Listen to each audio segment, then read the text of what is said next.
There has never been a better time to be a creator, and this is coming from a person who has been a creator for the past 4 years. If you have been wanting to build your audience and build a community around your business, this is about to be the best year yet for you. This is the year of the creator, and we're about to see a whole new wave of content creators evolve across multiple different industries. So if you're starting your Instagram from 0 all the way up to 270,000 followers like I did, here is everything you need to know to make that process as seamless as possible for you. And no, I'm not just talking about having followers, I'm talking about having active, engaged audience and a community around your business. That being said, it is possible to grow your audience and grow your followers and still grow your community and build that engagement around your content. Here is how you're going to make that happen. The first thing I need you to keep in mind is the ability to be more intentional with your presentation. In order to be successful with your content, you first need to have a mindset of intentionality that allows you to stop seeing the platform as just a place to look cute, but as a tool to help you move your business forward and move your brand forward. When I speak about intentionality, I need you to stop looking at your content from a perspective of what is going to go viral or what's going to get you the most engagement or the most numbers with your followers, but from the perspective of what exactly is going to give your audience the most impact and the most nurture for your community. People can spot clickbait from a mile away. They can spot when you're just fishing for numbers, and that is not the type of perspective you want to give your audience. You want to let your audience see you as a well of resources for whatever topic you're handling in whatever industry you're in. This same level of intentionality transcends into every last section of your Instagram account, starting with your profile photo. This is where a lot of people drop the ball. It is so important that you understand what section of the industry that you're functioning in order to know exactly how to communicate with your audience. Your profile photo says a lot about you, and it says a lot about the type of business or the type of brand that you are welcoming your audience into. As a lifestyle creator, it's okay to have a cute little selfie here and there, but if you are running a business with your account, if you are any sort of authority in your industry, or even trying to build a brand with your business, then it's so important that you create something that speaks volume to who you are and what you represent in that industry. So think about a proper headshot that shows your full face, or something that really invites your audience and welcomes them to the page and lets them know exactly the experience that they can look forward to getting. Remember, it is all about the experience. I am so tired of hearing people focus on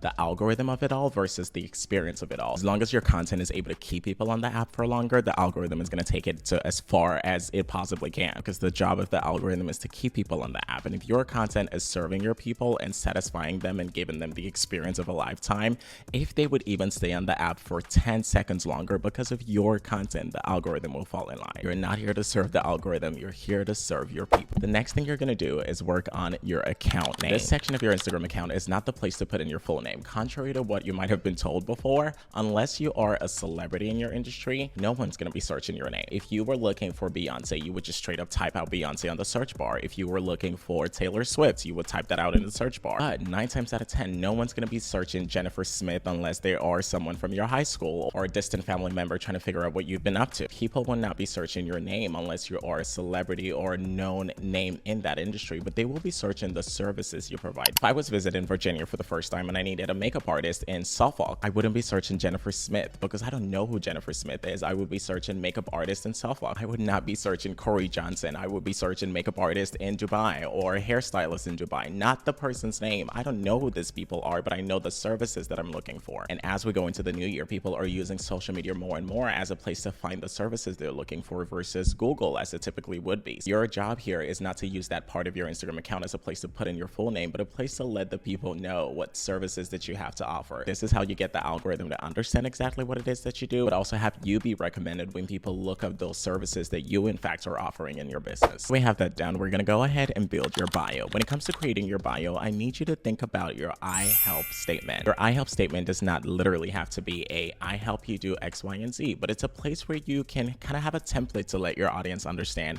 what it is they can look forward to getting from your account once they start to follow you. Your bio is not the place to talk about yourself. It's a place to talk about the benefits your audience stands to gain from you. Remember, it's not about you, it's about your audience. As long as you can satisfy the concerns of your audience, you will always be relevant in your industry and you will have loyalty year after year. You're going to start with your I help statement. After you have that sorted, the next part of your bio is where you really talk about how far your work has helped your audience and how your job has transformed the lives of your community. This is a very slippery slope because at this point is where a lot of people want to say, I have an MBA in this and I have a bachelor's in that and I have 10 years experience. So this is the place where you want to let your audience again be the hero of the story, not you. So instead of saying I have 10 plus years experience in this and the third, you can say 10,000 plus students helped in this. So now you're kind of bringing it back to your audience, but also letting them know why they can trust you because you have all of these experience. But it's not you, it's about the audience and it's about the community. So look, I have helped 10,000 people, or 10,000 plus students have been transformed because of this methodology that I work with. Haven't done that, you're gonna seal the deal by creating a powerful lead magnet that's gonna help your audience really click in on that link in bio. If you are a business owner or if you run a business with your account, then you know it is so important to get those click-through rates on your website, not just the engagement on your account. A lot of times what most people do would be click here to work with me, but that is not how to get people working with you. A lead magnet is basically any free resource in your industry that is very relevant and very important to your audience. So if you are an Instagram coach, for example, and you created a 50 hooks guide or a 50 content creation roadmap or something like that, and then at the close of your bio you say click here to get my free 50 hooks guide,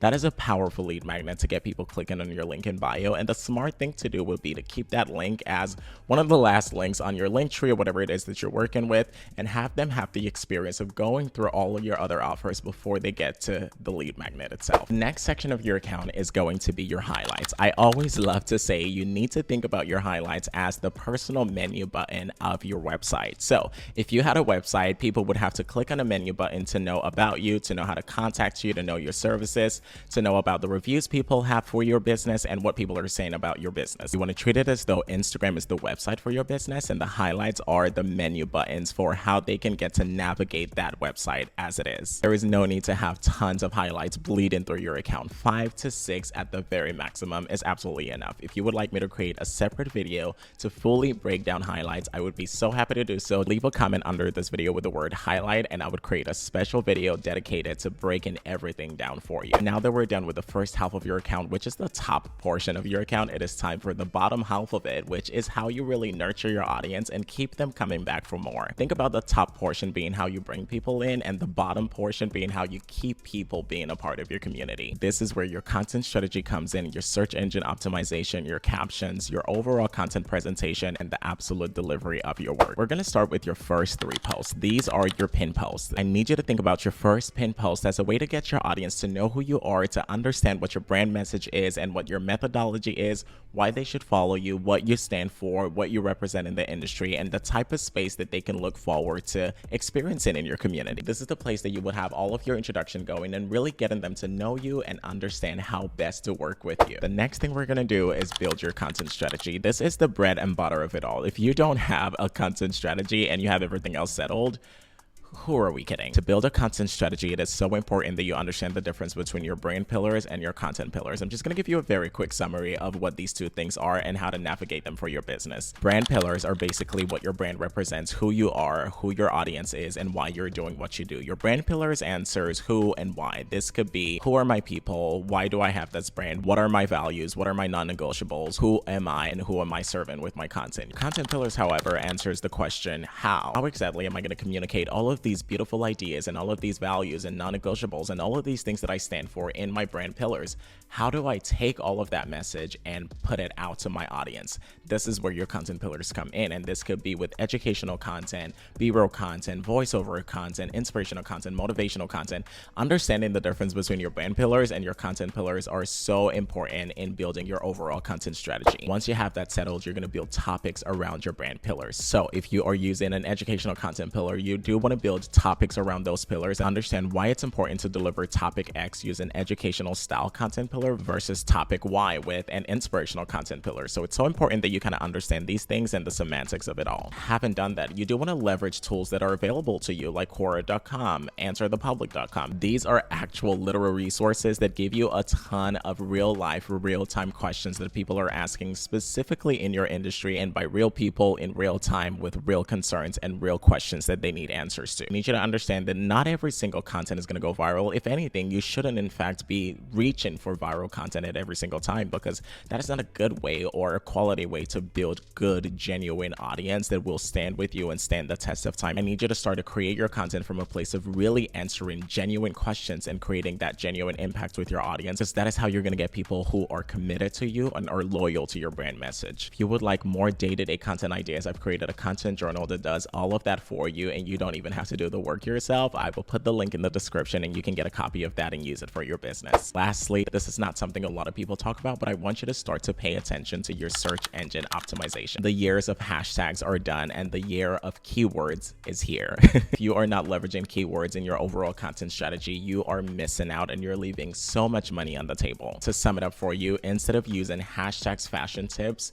take that word and use it as a keyword in your original video. So don't say hashtag fashion tips in your caption, say it in your video. And that would look like, here are 5 fashion tips for the girl who was trying to build her summer wardrobe next year. These keyword triggers are so important to get the algorithm to understand how best to recommend your content to your ideal audience without needing to go through the ringer of a hashtag. 9 times out of 10, you're probably using a banned hashtag, which the algorithm will never tell you, but it will ban your content if you are going against community guidelines by using a banned hashtag, which you do not even know about because the algorithm is not going to tell you the hashtag is banned. There are tools that will let you know if a hashtag is banned or not, but I would advise you just avoid it altogether. And just to be honest, content without hashtags do perform so much better than the ones with hashtags because it is so much more of a competition to fight through millions of hashtags. So bottom line, no hashtags, more keywords, more search engine optimization, and more impact in just your overall content delivery. If you would like me to go more in depth with every single one of these features, I would be happy to create a video for you. Just let me know in the comments and I would work on a video and it will be out in just a couple days. But overall, this is your year to become the creator that you have always dreamt of and become that comfort creator for your industry to change everything and turn things around for your audience in the new year. I've also created a 60-day guide that walks you through every single step to building an engaged, vibrant community around your business by the new year, all in 60 days. The link will be in the description and you can get a copy of that and start building your own engaged community right now. Let me know your thoughts in the comments. I am rooting for you and I cannot wait to see the magic you create with your content this year.